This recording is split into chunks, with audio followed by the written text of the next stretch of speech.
페이지가 넘어가 있었네요. 네. 네, 시작하겠습니다. 안녕하십니까? CNA 논술 강사 김은경입니다. 저는 오늘 저희 CNA가 추구하는 목표가 무엇이고 그것을 이루기 위해 저희가 수업을 어떻게 구성하고 있는지에 대해서 구체적으로 말씀드리려고 하는데요. 이런 부분을 말씀드리기 위해서는 우선 이제 우리가 어떤 시대를 살아가고 있는지에 대한 이야기를 먼저 나눠봐야 할 것 같습니다. 상전벽해라는 말이 굉장히 크게 와닿는 요즘인데요. 오늘날의 변화를 좀 잘 보여주는 표현이 아닐까 싶어서 가지고 와봤습니다. 다만 이제 오랜 시간에 걸쳐서 서서히 바다가 되는 것이 아니라 일시에 일어나는 거대한 파도 같은 변화라는 점은 조금 차이점인 것 같은데요. 이런 변화를 시시각각 느끼고 있는데 저는 최근 이제 시작되었었던 카타르 월드컵에서도 그런 변화가 좀 느껴졌었습니다. 개인적으로 이번 월드컵은 이변이 속출한 월드컵이었다라고 이야기를 하는데 인상 깊었던 경기 중에 하나가 바로 사우디아라비아와 아르헨티나의 경기가 아니었나 싶습니다.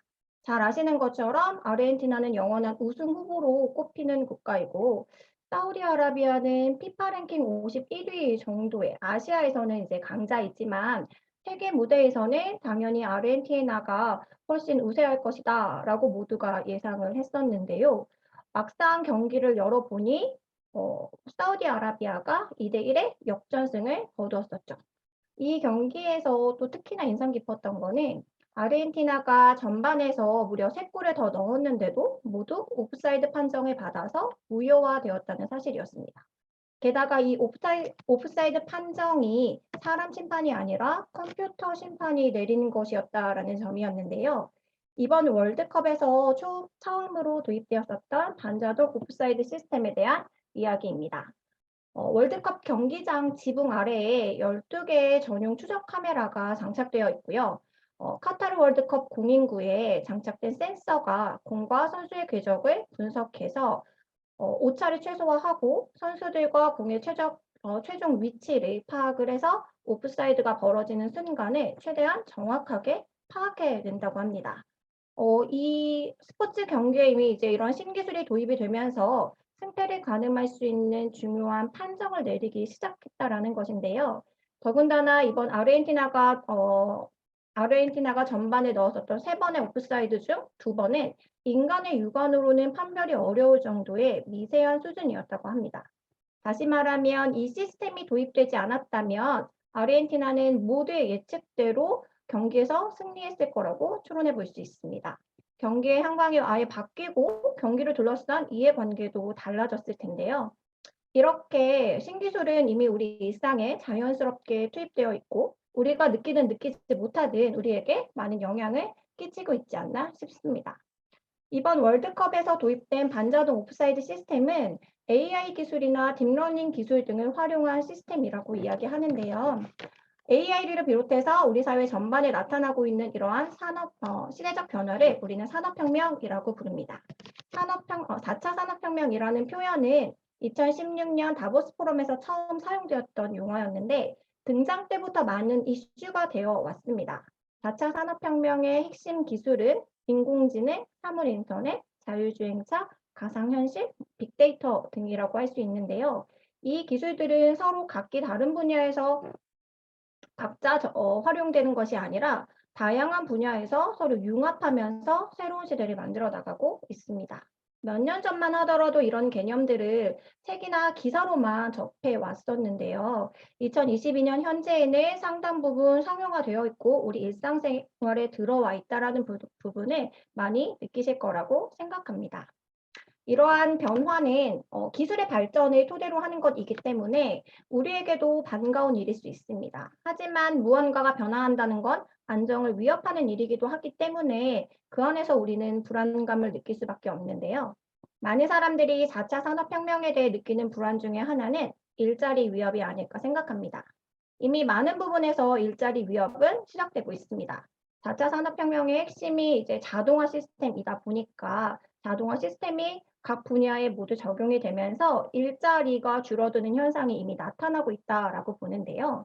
이전의 산업혁명에서도 사실은 이런 일자리 위협은 계속 있어 왔고요. 그 안에서 새로운 일자리를 창출해내면서 인류는 이러한 위기를 잘 극복해 왔습니다. 다만 4차 산업혁명에서 일어나는 일자리 문제는 일자리의 감소뿐만이 아니라 일자리 간 소득 격차를 더욱 크게 만들 것이라고 예상하고 있기 때문에 우리가 어떤 준비를 해야 할 것인지에 대한 고민이 필요해 보입니다. 로봇에게 쉬운 문제는 인간에게 어렵고 로봇에게 어려운 문제는 인간에게 쉽다라고 하죠. 단순 반복적인 사고에서 인간이 로봇을 따라갈 수는 없을 겁니다. 우리는 이제 로봇이 할 수 없는 일을 해야 되겠죠. 사실 지금 말씀드린 이러한 시대적 변화는 학부모님들께서도 충분히 알고 계시고 느끼시고 계시는 내용이라고 생각합니다. 그런데 이러한 변화가 온다라는 걸 알고 있음에도 그것을 어떻게 준비하고 있느냐의 문제는 별개의 문제가 아닐까 싶은데요. 카타르 월드컵에 반자동 오프사이드 시스템이 도입되리라는 것을 모든 참가국이 다 알았지만 모두가 잘 대비했던 것은 아니었습니다. 다가오는 새로운 시대에 우리가 새로운 시대가 우리의 삶에 어떤 영향을 미칠 것인지 정확하게 예측하고 충분하게 대비하는 사람만이 흔들리지 않는 미래를 맞이할 수 있을 겁니다. 이 반자동 오프사이드 시스템에 정확하게 분석하고 전략을 잘 짜서 경기로 이끌었었던 사우디아라비아의 감독처럼 말이죠. 제가 지금부터 드리는 말씀이 우리 아이들의 미래를 준비하는 데 작게나마 도움이 되었으면 하는 바람으로 본격적인 이야기 시작해 보도록 하겠습니다. 다가오는 미래에 이제 우리 아이들이 어떤 준비를 해야 될 것인가라는 고민들이 많이 되실 텐데요. 일단은 크게 3가지 정도로 압축해서 말씀드리고자 합니다. 첫 번째는 우리 아이들이 어떤 역량을 길러야 할 것인가라는 부분입니다.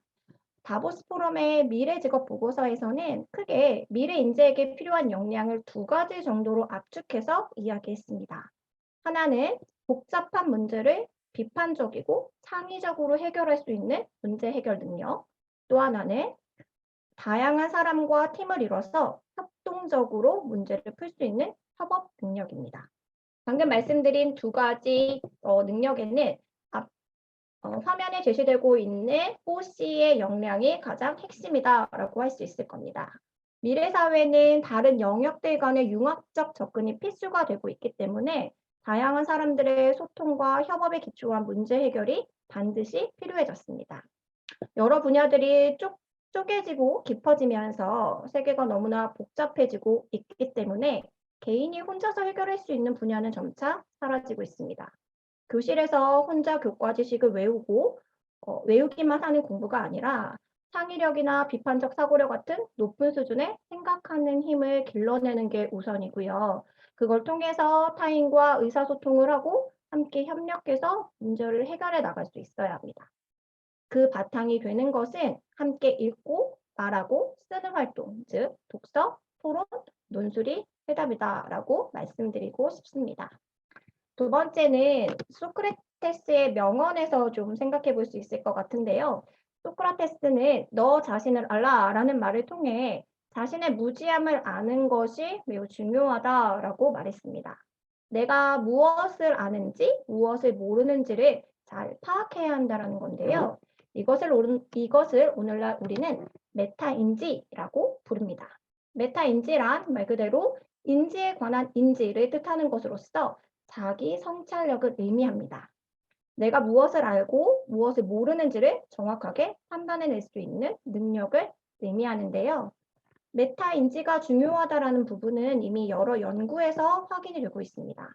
그 중에서 소개드릴 사례는 EBS의 다큐멘터리 프로그램으로 진행됐었던 학교란 무엇인가라는 프로그램 속 한 실험입니다. 해당 프로그램에서는 수능 모의고사 전국석차 상위 0.1%에 들어가는 학생 집단과 평범한 학생 집단을 비교해서 두 집단 사이에 어떤 차이가 성적의 격차를 가지고 오는지를 살펴봤는데요. 그 결과 두 집단 사이에는 지능지수나 공부 습관, 부모의 경제력이나 주변 환경, 학력 등에는 큰 차이가 없는 것으로 드러났습니다.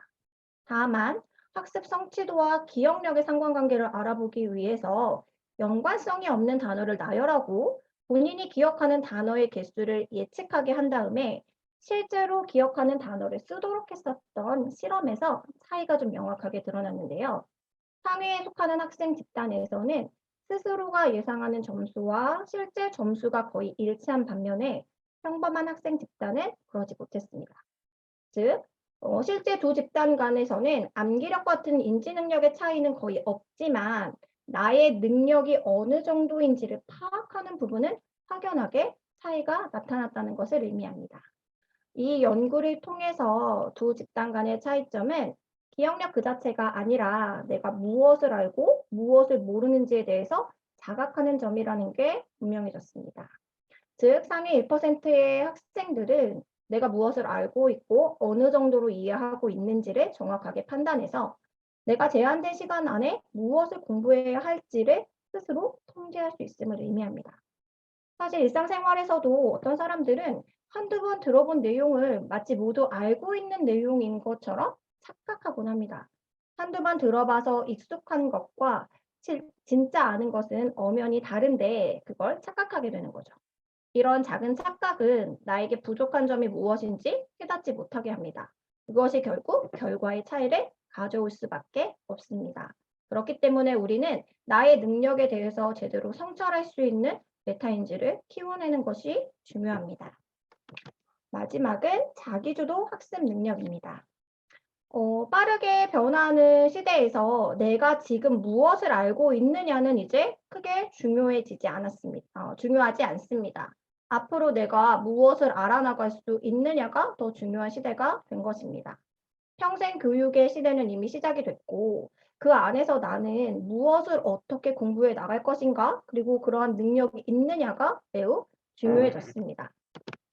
평생 직업이 사라진 시대에서 직업을 유지하고 개선하고 탐색하기 위해서는 끊임없이 교육받을 수밖에 없고 스스로 공부하는 인간으로서 변화하는 수밖에 없습니다.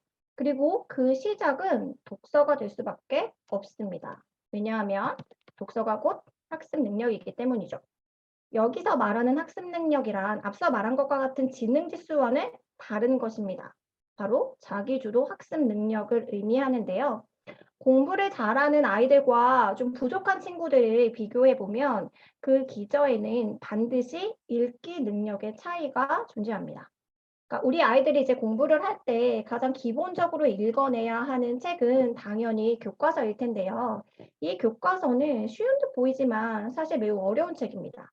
많은 지식을 압축해서 밀도 있게 담고 있는 비문학 도서이기 때문인데요. 이러한 책을 스스로 읽고 이해해서 구조화하고 자기 것으로 만들어낸다는 건 사실 상당히 어려운 일입니다. 하지만 분명히 이 부분을 스스로 해내는 친구들이 있습니다. 반면에 어떤 친구들은 교과서를 똑같은 내용을 10번, 20번을 읽어도 구조화는커녕 이해하기조차 어려워하는 경우도 존재를 하죠. 물론 이런 친구들도 주위의 도움을 통해서 학습을 따라갈 수는 있습니다. 하지만 진짜 중요한 건 누군가의 도움을 받아야만 이해할 수 있는 것인지 아니면 누군가의 도움 없이도 스스로 해나갈 수 있느냐라는 부분일 텐데요. 왜냐하면 우리가 앞으로 살아갈 때 어느 순간에나 항상 조력자가 있는 것은 아니기 때문이죠. 지금은 조력자의 도움을 받더라도 조력자가 없을 때에도 나 스스로 무엇을 할 수 있느냐 그런 능력을 키워나갈 수 있도록 하는 게 중요합니다. 그걸 키워나가기 위한 가장 밑바탕이 독서, 읽기 능력이다라고 말씀드릴 수 있겠습니다. 이렇게 이제 읽기 능력이 갖춰진 친구들은 책을 읽고 스스로 학습할 수 있는 자기주도 학습 능력을 가지고 있습니다. 이 말은 곧 고학년이 될수록 밀도 있는 독서가 필요해짐을 의미하는데요. 만약에 이제 우리 아이가 학습 능력이 조금 부족한 것 같다라고 생각되신다면 아이가 읽기를 제대로 하고 있는지를 점검해 보는 게 필요합니다. 단순하게 글자만 따라가면서 읽어내는 것이 아니라 책이 담고 있는 깊이 있는 내용을 제대로 이해해서 소화시키고 구조화할 수 있는지를 파악해 보는 것이 필요하리라 생각합니다. 이렇게 이제 우리 아이들은 빠르게 변화하는 사회 속에서 살아나가야 합니다. 이런 변화 속에서 살아가는데 필요한 능력이 무엇인지를 정확하게 파악하고 그 능력을 얻어내는데 내가 어떤 점이 부족한지를 파악해서 자기 주도적으로 끊임없이 학습해 나갈 수 있는 힘을 길러 나가야 되는 거죠.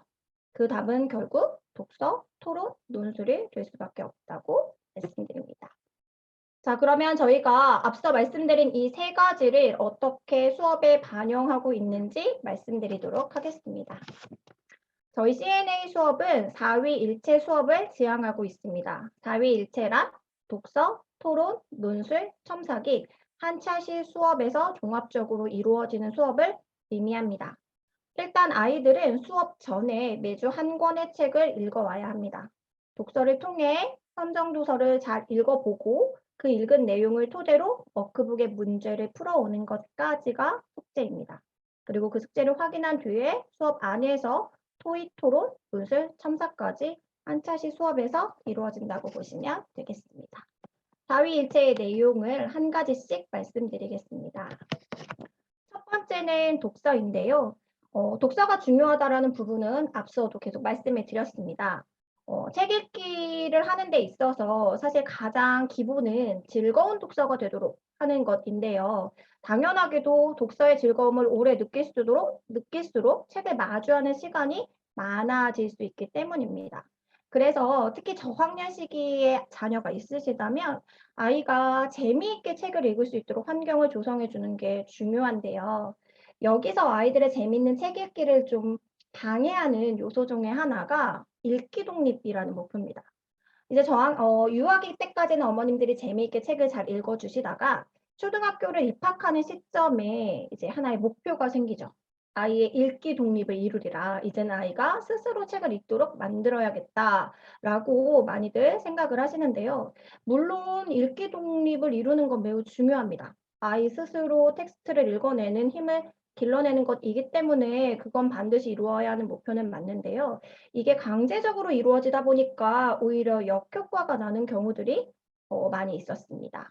유아기의 아이들은 엄마가 재미있고 편안하게 책을 읽어주기 때문에 책 읽기에 대한 거부감이 거의 없습니다. 그런데 학교에 들어가기 시작하면서 혼자 읽어내려고 하다 보니까 어렵고 힘들어지고 그래서 책을 놓게 되는 경우들이 많이 생기는 건데요. 아이들의 성장 발달 단계가 모두 다 다른 것처럼 읽기 독립이 이루어질 수 있는 시기도 모두 다를 수밖에 없습니다.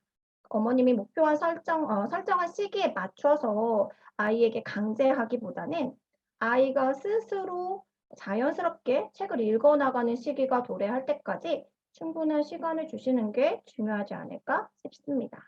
그렇게 스스로 읽기 독립을 이루어 나갈 때 우리 아이들은 책에 대한 거부감을 가지지 않고 책을 좀 더 오래 좋아하면서 읽어낼 수 있을 거라고 생각합니다. 이런 책 읽기의 즐거움이라는 건 비단 저학년뿐만이 아니라 중학년 이상의 학생들에게도 당연히 중요한 원칙이 될 텐데요. 다만 이제 중학년이 되면 읽어야 되는 독서량이 많아지고 선별하는 것들이 좀 필요해지기 때문에 시기별로 아이들의 독서를 통해서 어떤 부분을 함양하면 좋을지 세부적인 목표를 한두 가지 정도씩 만들어 보시는 것도 전략적인 독서를 이룰 수 있는 방법이라고 생각합니다. 그런 면에서 먼저 3, 4학년의 독서 전략을 말씀드리면요. 초등학교 3, 4학년, 중학년은 본격적으로 학습이 시작되는 시기입니다.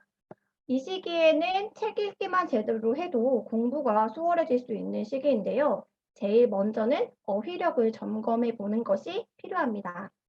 이 시기는 대체로 사실적 독해와 추론적 독해가 주를 이루는 독서를 하게 되는데요. 독서는 크게 4단계로 구분할 수 있습니다. 사실적 독해, 추론적 독해, 비판적 독해, 창의적 독해 이렇게 4단계로 말씀드리는데요. 사실적 독해라는 것은 말 그대로 책에 나와 있는 사실을 제대로 파악하고 있느냐를 의미하고요. 추론적 독해는 책에 나와 있는 사실을 바탕으로 책에 나와 있지 않는 새로운 사실을 이끌어내는 읽기를 말합니다. 들어보시면 아시겠지만 사실상 사실적 독해가 이루어져야 그 위에 추론적 독해도 가능해지는데요. 이 시기에는 이 두 가지 독해 능력을 키워내는 게 중요합니다. 그런데 이 두 가지 독해 능력을 키워내는 가장 기본은 어휘력이죠. 그래서 읽기 전문가들에 의하면 하나의 글을 읽어내는데 모르는 단어가 70% 이상이면 그 글을 정확하게 읽어내기 어렵다고 합니다. 아이들이 읽고 있는 책에서 우리 아이가 모르는 낱말이 어느 정도 되는지, 좀 파악해 보신다면 우리 아이가 책 읽기를 제대로 하고 있는지, 어휘력이 부족하지는 않은지 등을 좀 확인해 볼 수 있다고 생각합니다. 두 번째는 통합적 사고력을 키워야 한다라는 부분인데요. 아이들의 학습 능력을 가장 좀 높이 올려줄 수 있는 기본 텍스트는 당연히 교과서일 텐데, 교과서는 과목별로 읽어내야 하는 부분이 다릅니다. 예를 들어 국어는 줄거리 빼곡히 들어가 있고, 사회는 그림이나 사진, 도표, 지도 같은 자료들을 읽어낼 수 있어야 하고요. 과학 교과서는 글은 별로 없고 그림이나 만화, 사진, 실험 등을 통해서 과학 개념이나 중심 내용을 설명하고 있습니다. 그러니까 교과서마다 목표가 다른 것처럼 그 목표를 구현하기 위한 교과서의 내용이 달라질 수밖에 없는데요. 그렇기 때문에 다양한 유형의 교과서를 읽어내기 위해서는 다양한 문해력을 갖출 필요가 있습니다. 그래서 이 모든 것들을 아울러서 읽어낼 수 있는 통합적인 사고력을 키워내는 것이 중요합니다. 마지막은 철학적 사고를 키우는 부분인데요. 철학이다라고 하면 3, 4학년 아이들에게 너무 어려운 거 아닌가라고 생각하실 수 있는데요. 어린이 철학 교육연구소의 말에 따르면 아이들은 이미 만 4, 5세가 되면 사람은 죽으면 어디로 갈까와 같은 철학적인 의문을 갖기 시작한다라고 합니다. 철학은 어려운 것이 아니라 우리 일상생활에 주어지는 다양한 질문들에 대해서 고민해 보는 것이라고 할 수 있는데요. 성인들이 실용적인 사고에 젖어 있어서 철학적 사고를 좀 많이 멀리하는 반면에 아이들은 내가 살아가고 있는 세상이나 우주, 자연에 대해서 무한한 관심과 호기심을 가지고 있습니다. 그런데 우리나라의 경우 초등학교 3, 4학년만 돼도 이런 철학적 사고가 좀 위축되는 모습을 보인다고 합니다. 왜냐하면 사회 전반적인 분위기가 그런 철학적인 질문들을 쓸데없는 것으로 치부하고 실용적인 생각만 해라라고 강조하고 있기 때문인데요. 사실 이런 철학적 사고는 삶을 살아가는 가치관을 형성하는 데 매우 중요한 영향을 미칠 수밖에 없습니다. 그것은 아이들이 삶을 대하고 살아가는 방식과도 연결이 될 수밖에 없는데요. 이러한 자신만의 가치관이 분명히 자리매김했을 때야 비로소 실용적 사고도 빛을 발할 수 있는 것이기 때문에 우리 아이들이 평소에 하는 다양한 질문들을 좀 들어보고 그 질문들이 쓸데없다 치부하지 마시고 성의껏 이야기하고 답변해 주신다면 아이들의 철학적 사고를 키워나가는데 도움이 되지 않을까 싶습니다. 네, 다음은 5, 6학년의 독서 전략입니다. 초등학교 중학년까지의 책 읽기가 사실적 독해에 좀 그쳤다면, 사실적 독해와 추론적 독해에 그쳐 있다면, 고학년은 그거보다는 좀 더 상위에 비판적 독해, 창의적 독해로 나아가야 하는 시기입니다. 이제 5, 6학년이 되면 아이들은 주어진 정보를 그대로 받아들이기만 하는 것이 아니라 자기 나름대로 합리적이고 논리적으로 평가하고 분석을 할 수 있게 되는데요. 이를 통해 통찰력을 키워나갈 수 있습니다. 여기서 이제 통찰력이라는 것은 우리가 사회를 바라보는 안목이라고 할 수 있는데요. 내가 살아가고 있는 사회의 구조를 파악하고 특성을 찾아서 우리 사회가 추구하는 가치는 무엇인지, 그런 가치에 나의 가치관은 부합하는지, 부합하지 않는지, 부합하지 않는다면 어떤 차이점이 있는지 이런 부분들을 아이 스스로 생각해보고 판단하는 힘을 길러야 합니다. 이런 비판적 사고력과 통찰력이라고 하는 고차원적인 사고력을 키우기 위한 독서 전략을 크게 4가지 정도로 정리해 봤습니다. 첫 번째는 많이 좀 느끼실 부분일 것 같은데요. 문학과 비문학의 도서 비율을 점검하는 부분입니다. 사실 중학년까지의 책 읽기를 살펴보면 문학적 읽기에 집중되어 있는 경향이 크죠. 근데 이제 고학년으로 올라오면서부터는 점차 비문학의 비중을 높이는 것이 중요합니다. 문학과 비문학의 도서 비율을 4대 6 정도로, 비문학의 비율이 6 정도 될 수 있도록 균형을 좀 맞춰주시는 것이 중요한데요. 또 이 시기는 아이들의 사춘기가 좀 시작되는 시점이다 보니까 독립적인 성향이 좀 강해지는 시기이기도 합니다. 그래서 그게 이제 책 읽기에도 좀 영향을 미쳐서 내가 좋아하는 분야의 책들만 좀 편독해서 읽게 되는 경향들도 많이 나타나는데요. 여기에서 편독이 이제 습관화되게 되면 그 이후에는 그것을 교정하기가 더 어렵기 때문에 이런 문학과 비문학의 도서 비율이나 편독 여부를 좀 한번 확인해 보시면 좋을 것 같습니다. 그럼 이제 어떤 책을 읽어야 할까라는 질문이 생길 텐데요. 시중에 쏟아지는 많은 책들 중에서 일단 가장 중요한 건 기본에 충실한 책을 선정해야 하는데 그 기준은 교과 연계 도서다라고 말씀드릴 수 있습니다. 시중에 있는 많은 책들 중에서 나에게 도움이 될 수 있는 양질의 책을 읽어내는 것이 중요한데요. 우리 아이가 편독하고 있다라고 혹여 생각되시면 교과 연계 도서 목록들을 좀 보시면 어떨까 말씀드립니다. 또 여기서 이제 비문학을 좀 잘 읽어야 되는 것은 수능 언어 영역이랑도 좀 연결을 시켜서 생각해 볼 수 있는데요. 수능 언어 영역에서 비문학은 15문항에서 17문항 정도로 구성이 되고 있습니다. 그런데 대부분 정답률이 낮았던 어려운 문제들은 비문학에 속해 있는데요. 흔히 이제 이 수능 언어 영역에서 비문학 부분은 범위가 정해져 있지 않다라고 생각하시는 경우가 많습니다. 하지만 언어 영역에서의 비문학은 범위가 있는데요. 그 기준은 바로 교과서라고 할 수 있겠죠. 그러니까 교과서에 나오는 핵심 개념들과 관련된 지문들이 출제가 되는 건데요. 결국 교과서에서 다루고 있는 핵심 개념들을 제대로 이해하고 있는지가 그 관련된 지문을 파악할 수 있는지를 결정하는 중요한 요소가 되는 것입니다. 그런데 교과서에는 해당 내용에 대해서 상세하게 설명되어 있지 않기 때문에 스스로 그 개념과 관련된 배경 지식을 넓히고 이해하는 노력이 필요할 텐데요. 교과 연계 도서를 읽고 배경 지식을 확장함으로써 이런 부분을 보완할 수 있습니다. 세 번째는 고전 작품을 읽어라라는 부분인데요. 고학년은 비판적 사고력과 통찰력을 키워야 한다라고 계속 말씀드렸습니다. 이를 위해서 반드시 읽어야 하는 책이 역사와 고전이죠. 고전에는 시대와 공간을 아우르는 가치관이 담겨 있는데요. 몇천 년 전 중국에 살았던 공자의 사상을 우리가 아직도 눈여겨보고 읽고 회자하는 이유는 공자의 사상에 오늘날에도 유의미한 가치가 담겨 있기 때문입니다.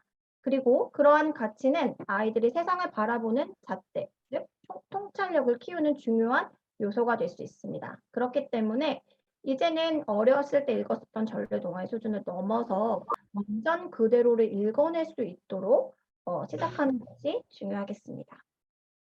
마지막은 한 권의 책을 다양한 관점에서 읽어야 한다라는 점입니다. 아이들은 책을 읽으면서 자신의 관점에서만 책을 읽고 판단합니다. 하지만 우리 아이들이 살아가는 사회는 다양한 사람들이 함께 어우러지는 사회이기 때문에 다양한 가치관이 부딪힐 수밖에 없습니다. 그들은 어떤 생각을 가지고 있는지 그런 다양한 관점에 대해서 서로 이야기 나눠보면서 폭넓고 개방적인 마음가짐을 가질 수 있습니다. 때문에 하나의 책을 읽고 여러 사람이 함께 토론하는 과정이 매우 중요하다 할 수 있습니다. 저희는 이런 독서 전략을 바탕으로 해서 도서를 선정하고 도서 내용을 연간 커리큘럼에 맞춰서 구성을 하고 있습니다. 독서가 잘 이제 되었다면 그 다음에 수업 시간 안에서 이제 토론이 이루어지게 되는데요. 토론 실력을 논할 때 가장 많이 생각하는 부분은 사실 말하기 영역인데요. 사실 토론은 준비하고 진행하는 과정에서 다양한 것이 종합적으로 일어나는 활동이라고 말씀드릴 수 있습니다. 우선 토론을 하기 위해서는 관련 주제에 대한 자료 조사가 필요합니다. 아이들이 자료 조사를 할 때 가장 많이 사용하는 수단은 인터넷일 텐데요. 아시다시피 인터넷은 많은 정보가 담겨져 있지만 그 안에 유용한 정보와 무용한 정보가 혼재되어 있기 때문에 자료를 조사하는 과정에서 어떤 자료가 양질의 자료인지, 다시 말하면 객관적이고 신뢰성 있는 정보인지를 판단하는 능력을 키워나갑니다. 그 다음에는 조사한 내용을 분석하고 읽어내야 합니다. 그래야 자료의 내용을 쟁점별로 정리할 수 있고요. 쟁점별로 정리한 내용을 토대로 토론의 원고를 작성합니다. 그리고 그렇게 원고를 작성한다면 작성한 원고를 통해 수업 시간에 실제 말하기를 진행하는 거죠. 근데 여기서 이제 말하기라는 것은 단순히 원고를 읽어내는 것과는 다른 차원의 문제입니다. 준비한 내용은 이미 머릿속에 어느 정도 담겨져 있어야 하고요. 그 내용을 토대로 친구들 앞에서 공식적으로 말할 때 필요한 말투나 표정, 시선 처리, 목소리 톤이나 크기 같은 것들까지 신뢰감을 줄 수 있도록 연습을 진행하는 게 중요합니다. 그리고 마지막은 아이들이 많이 간과하는 부분인데요. 바로 듣기 능력입니다. 토론을 이제 한다고 하면 일단 아이들은 대부분 무슨 말을 해야 할지를 먼저 고민하기 시작을 합니다. 하지만 토론의 전체 과정을 살펴보면 말하는 시간보다는 듣는 시간이 훨씬 더 길죠. TV 토론 같은 것들 보시면서 종종 답답함을 느꼈던 경우가 있으실 텐데요. 왜 그럴까 이유를 좀 생각해 보면 토론자들이 타인의 말은 듣지 않고 자신의 말만 계속해서 앞세우기 때문입니다.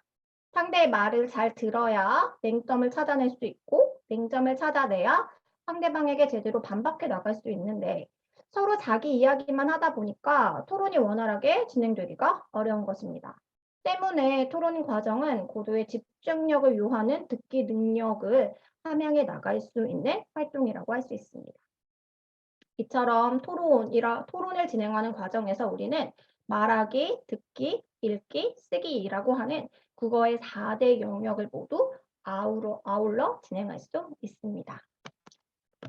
마지막은 이제 논술과 첨삭을 함께 좀 말씀드리도록 하겠는데요. 어머님들께서도 이제 논술에 대해서 많은 관심을 가지고 계시리라 생각합니다. 이미 우리 아이들의 종합적인 능력을 판단하는 데 있어서 논술이 되게 유용한 평가 도구라는 점은 많은 분들이 좀 인정하고 있는 지점인데요. 특히 초등학교 고학년, 중학교에 올라가게 되면 다양한 유형의 서술형이나 논술형 평가가 이어지게 됩니다. 이를 대비하기 위해서는 꾸준히 글쓰기 연습을 하는 게 중요할 텐데요. 때로는 이제 우리 아이가, 그러니까 논술이 중요하다는 건 너무 잘 알겠는데, 우리 아이는 타고난 글쓰기 실력이 좀 너무 부족하다, 어려워한다라고 걱정하시는 분들이 계십니다. 물론 글쓰기 솜씨는 타고나는 부분이 있는 게 사실인데요. 그게 큰 힘을 발휘하는 영역은 문학적 글쓰기입니다. 논술처럼 실용적인 글쓰기는 얼마나 오랫동안 연습하고 준비할 수 있느냐에 따라서 결과가 달라질 수 있는 영역이거든요. 근데 이제 그 아이의 변화가 나타나기까지 많은 시간이 걸리기 때문에 그 사이에 지치지 않고 꾸준히 연습할 수 있도록 독려해 주시는 게 중요할 것 같습니다. 그래서 글쓰기를 이제 마무리를 하면 선생님과 개별 첨삭을 좀 진행을 합니다. 선생님은 아이들이 가지고 온 원고지를 하나하나 살펴보면서요. 형식 첨삭과 내용 첨삭으로 좀 구분을 해서 첨삭을 진행을 하는데요. 형식적인 측면의 첨삭은 맞춤법이나 띄어쓰기, 문단 나누기, 원고지 표기법 등을 이제 확인하는 내용인데 형식적인 부분은 사실 한두 달 정도만 연습을 해도 서론 본론 결론에 맞춰 문단 나눠 글 쓰는 것들은 아이들이 틀을 잘 잡아 나갈 수 있는 부분입니다. 중요한 건 이제 내용 첨삭일 텐데요. 내용적인 부분에서는 아이들이 논제를 제대로 파악했는지, 개요를 잘 짰는지, 개요에 맞춰 글을 잘 정리했는지, 논지 전개 과정에서 논리적인 모순은 없는지 등 질적인 부분들을 확인하는 영역이라고 보시면 되겠습니다. 그래서 여기 지금 첨삭 사례를 좀 몇 가지 정도 띄워놨는데요. 이거 보면 저희 항상 위에 보시면 제목 밑에 이렇게 개요짜기란이 들어가 있습니다. 개요짜기는 글을 쓰는 데 있어서 굉장히 중요한 부분이죠. 글 전체를 계획하고 얼개를 짜고 어떤 내용을 어디에 어떻게 구성할 것인가 이런 부분들을 미리 계획하는 게 글쓰기의 한 절반 정도를 차지한다라고 이야기를 하는데요. 아이들이 많이 간과하는 부분이 개요짜기이기도 합니다.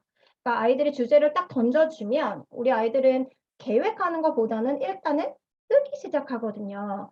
그런데 모든 글은 마찬가지로 어떤 식으로 내가 구성할 것인가라고 하는 계획이 가장 먼저이고 그 계획을 제대로 짠다면 글쓰기가 성공할 확률이 매우 높아지기 때문에 개요를 짜는 것부터 연습하는 게 매우 중요합니다. 그래서 혹여 집에서 이제 아이들 글쓰기 지도를 하시거나 아이들 글짓기 내용들을 확인해 주실 때 아이가 미리 먼저 개요를 짜고 계획에 맞춰서 글을 정리하고 있는지를 확인해 보시면 좋을 것 같습니다.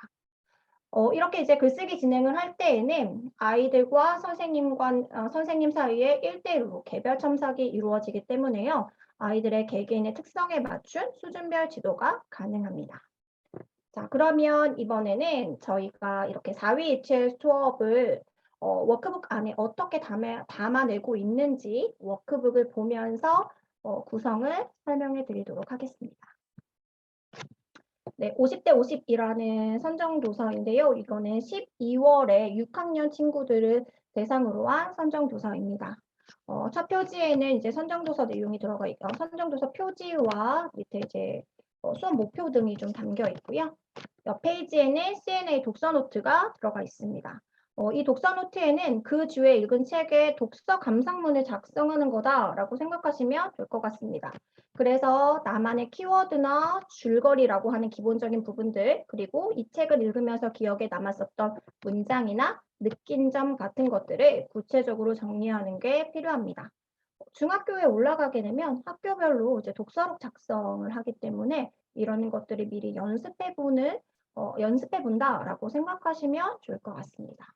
그리고 그 다음에 이제 본격적으로 배경 내용이 들어가는데요. 저희 워크북 내용은 배경, 문해력, 어휘, 독해, 토의, 논술 이렇게 6파트로 구성이 되어 있습니다. 그 첫 번째 단계는 배경인데요. 이 배경은 우리 아이들이 책을 읽으면서 함께 알아두면 좋을 것 같은 배경 지식을 미리 구성해 놓은 내용입니다. 그래서 이 부분을 읽으면서 우리 선정도서에서 다루고 있는 주요 주제와 관련된 개념어라든지 어떤 이슈 같은 것들을 담아서요. 선정도서의 내용을 더 잘 이해할 수 있도록 배경 내용을 구성하고 있습니다. 네, 이제 여기서 중요한 부분은 배경부터 이제 사실 숙제가 시작이 되거든요. 여기는 사실 읽기지만 눈으로만 읽는 것이 아니라 중심 문장이나 핵심어, 문단별, 중심 내용 같은 것들을 스스로 체크하면서 읽어내는 게 중요합니다. 그래서 이제 앞으로 워크북에 등장하는 모든 제시문은 밑줄 긋고 핵심어 찾고 중심 내용 파악하는 것을 기본으로 해야 한다라는 점을 생각해 주시면 될 것 같습니다. 네, 그 다음엔 문해력 부분인데요. 문해력은 이제 문해력의 중요성이 강조되면서 저희가 새롭게 넣어서 계속 이어져 오고 있는 파트입니다. 문해력의 제시문은 해당 주제와 관련된 제시문을 구성을 했고요. 이 제시문을 읽어보면서 관련된 문제를 풀어봅니다. 그래서 문해력을 향상하는 데 중요한 다양한 유형의 독해 문제들을 같이 풀어보고 해설하는 과정을 통해서 문해력을 키우기 위해서 우리가 제시문을 어떻게 읽어내야 되는지 이런 방법적인 부분들을 함께 공부해 나갑니다. 세 번째는 어휘 파트입니다.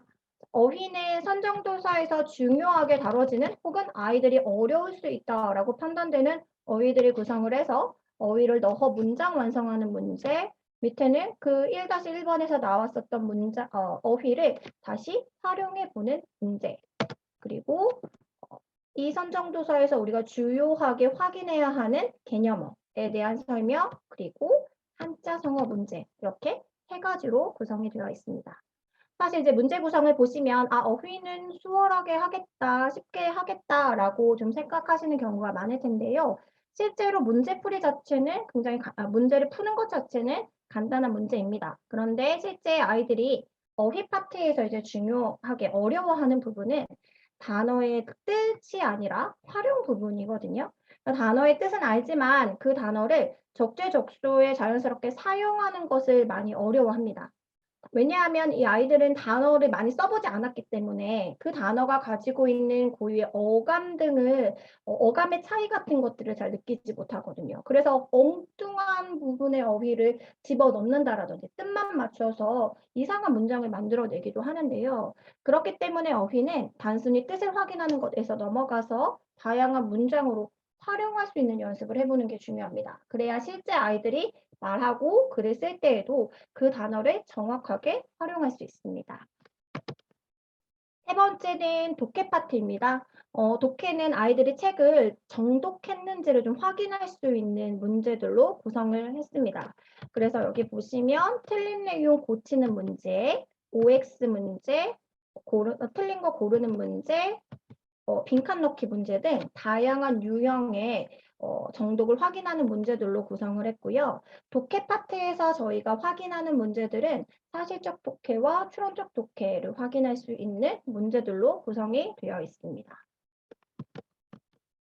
그리고 네 번째는 다섯 번째죠. 토의 토론 부분인데요. 여기는 일종의 사고력 문제라고 보시면 되겠습니다.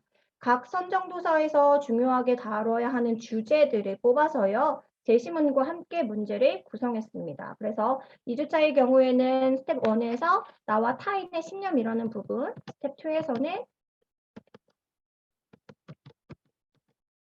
동물권에 대한 부분 이렇게 좀 구성이 되어 있는데요. 이 스텝의 문제는 앞에 독해 부분이 선정도서와 관련된 선정도서에 나와 있는 내용들로만 구성이 된 문제라면 여기 사고력 문제들의 경우에는 관련해서 다른 제시문들까지 함께 나와 있고요. 이 제시문들을 분석해야만 해당 문제를 풀어낼 수 있습니다. 그리고 여기에 나와 있는 문제들은 대부분 서술형의 문제들이기 때문에 단답형으로 한두 단어로 끝나는 것들이 아니라 답안을 완성하는 것 자체가 하나의 문장을 완성하는 연습을 하게 되는 것이고요. 더 이제 고학년으로 올라가게 되면 한 문항의 답안이 더 길어질 수 있기 때문에 그 답안을 완성하는 과정에서 짧은 정도의 한 문단을 완성하는 글쓰기가 함께 이루어질 수 있다고 보시면 될 것 같습니다. 그리고 토의 토론의 마지막은 이제 찬반 토론입니다.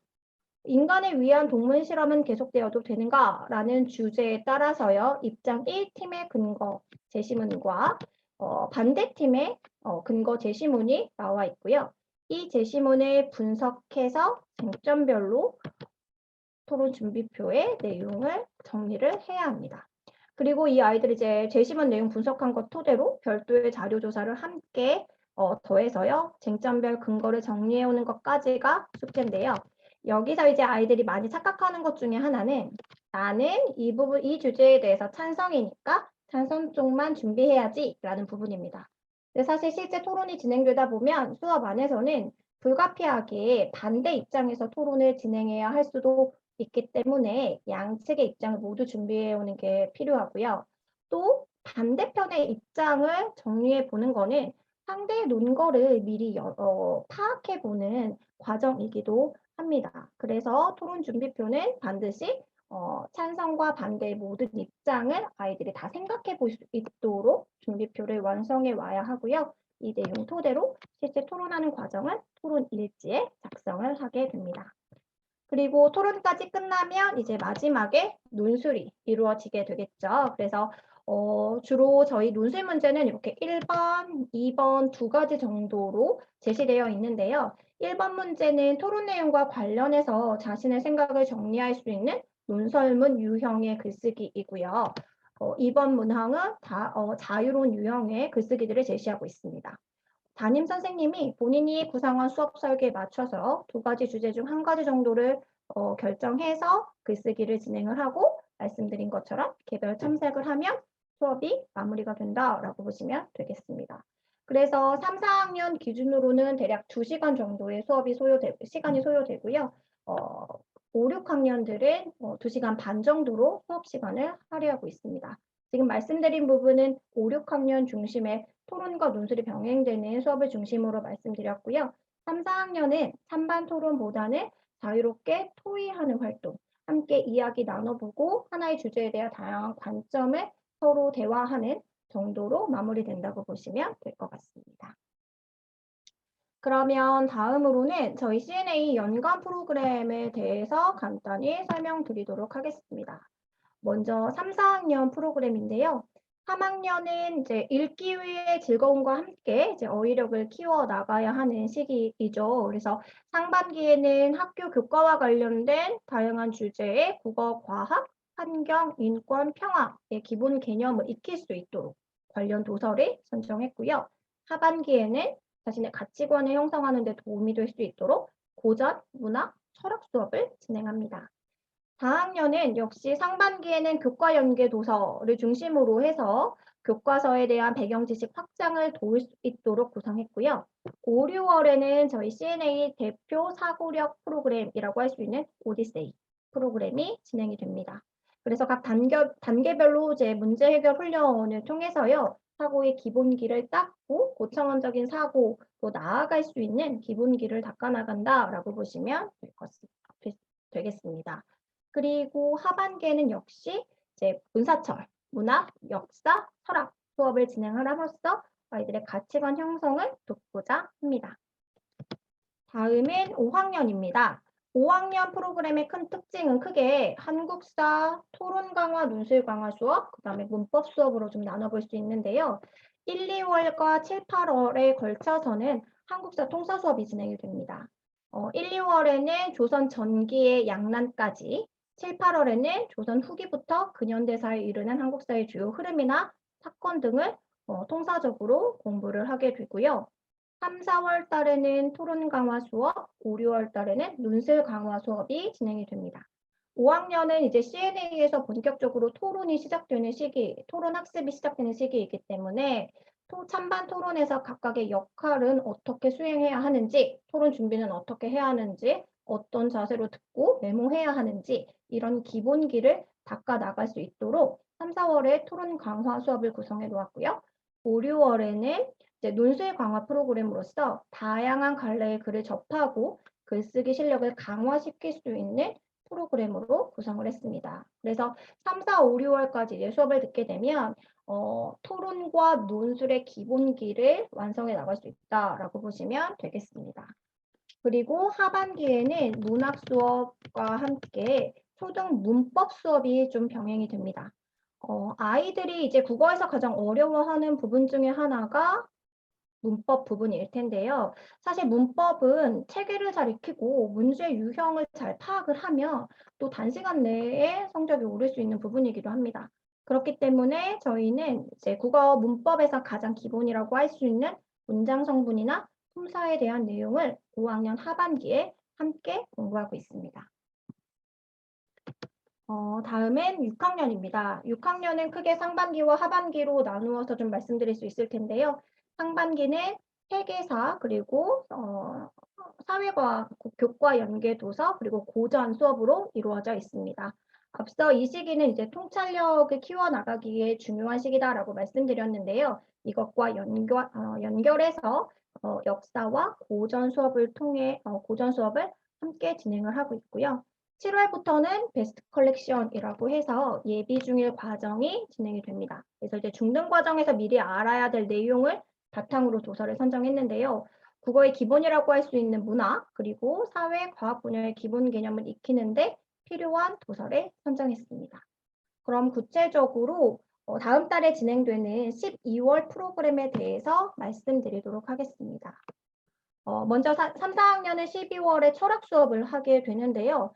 3학년의 경우에는 네, 클레오파트라의 미교실, 기막힌 효도, 지은이네 아파트 놀이터는 아무나 못 들어간대요. 곤충 장례식 이렇게 4권의 책으로 구성을 했습니다. 그래서 주차별로 아름다움의 기준은 무엇인지, 부모님에 대한 진정한 효는 무엇인지, 우리가 평소에 고민해 보지 않았었던 것들을 다시 한번 생각해 볼 수 있는 기회를 갖고요. 3주차의 경우에는 근래에 많이 문제가 됐었던 경제적 차별에 대한 이야기를 담고 있어서 돈이라고 하는 것의 가치, 그것에 대해서 우리가 가지고 있는 편견이나 고정관념, 그리고 행복이라는 행복과의 관계 같은 부분들을 함께 이야기해 볼 수 있습니다. 4학년도 역시 철학 수업을 진행합니다. 1주차 생각 아바타는 생각하는 것을 게을리하는 주인공의 이야기를 통해서 나만의 생각을 갖는 주체성이 중요하다라는 부분을 좀 확인할 수 있고요. 2주차 찰리와 초콜릿 공장에서는 꿈과 성공, 가족 이런 것들의 의미를 좀 찾아보고 행복하기 위해서 무엇이 중요한 것인가에 대한 이야기를 나눠봅니다.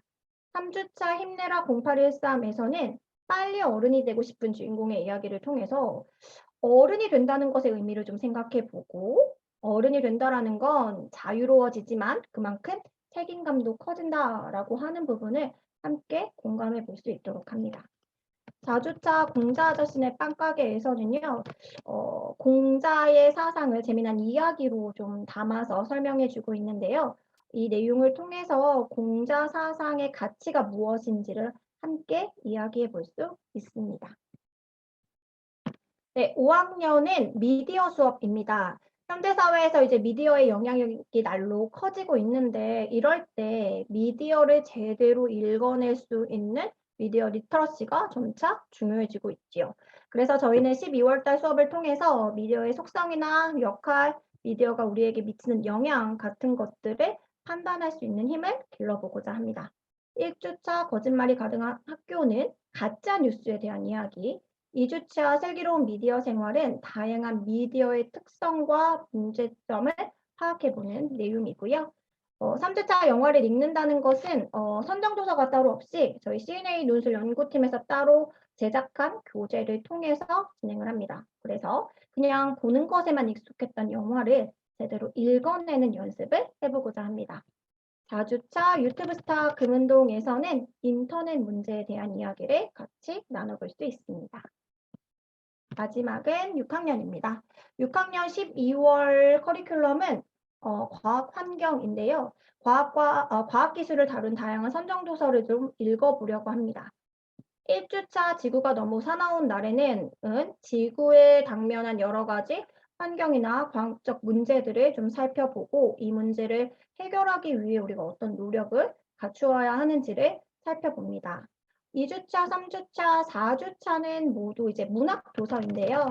2주차에는 동물권에 대한 문제, 3주차에는 인공지능 로봇에 대한 문제, 4주차에는 과학기술이 가져오는 예상치 못한 부정적인 결과에 대해서 어떠한 과학자에게 사회적 책임을 물을 수 있는지 이런 과학기술의 양날의 측면을 함께 살펴보기 위해 내용을 구성했습니다. 네, 일단 여기까지가 저희 이제 12월 커리큘럼이었었고요. 지금까지 좀 많은 말씀을 드렸는데요. 제가 이제 드린 말씀의 핵심은 독서만이 우리가 미래를 대비할 수 있는 확실한 길이다라는 부분이었습니다. 그런데 이제 우리나라는 고학년이 될수록 독서량이 반감되는 현상을 좀 보이죠. 특히 중학교에 올라가게 되면 아이들이 학습에 필요한 것 그러니까 과제 수행을 위한 독서 이외에는 거의 책을 읽지 않는 것으로 좀 나타났는데요. 여기서 진짜 생각해 봐야 하는 부분은 진짜 우등생들은 이 시기에도 책을 놓지 않는다는 것입니다.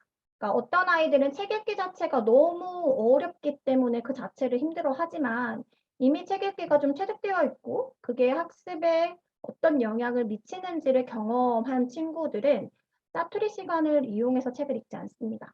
고등생일수록 독립적인 독서 시간을 배정해 놓고 끊임없이 읽어 나가게 됩니다. 결국 독서와 학습은 별개의 것이 아니기 때문에 학습을 위해 독서 시간이 부족하다라는 거 말이 되지 않겠죠. 아이들이 좀 자연스럽게 공부하는 것처럼 책 읽기를 하는 데는 많은 시간이 걸릴 수밖에 없는데요. 이게 중학교 올라가서 시작하기에는 너무 부담스러울 수 있습니다. 그래서 이것을 체득할 수 있는 이제 마지막 시기다라고 할 수 있는 초등학교 시기를 놓치지 마시고 우리 아이의 독서 습관을 좀 잘 가다듬어 보시면 어떨까 생각하는데요. 현재 학교에서 배우는 내용의 8, 90%가 우리 아이들이 중장년이 되었을 때 전혀 쓸모없게 될 것이다 라는 이야기를 들었을 때 굉장히 좀 충격을 받았었던 기억이 납니다. 이제 우리 아이들은 지금 무엇을 아는지가 중요한 것이 아니라 앞으로 내가 무엇을 학습해 나갈 수 있느냐가 더 중요한 시기입니다. 100세 시대를 살아가야 하는 우리 아이들이 한 10여 년 정도 읽었던 책으로 평생을 살아가면 좋을지, 책과 함께하는 삶을 살면 좋을지 한번 고민해 보시면 좋을 것 같습니다.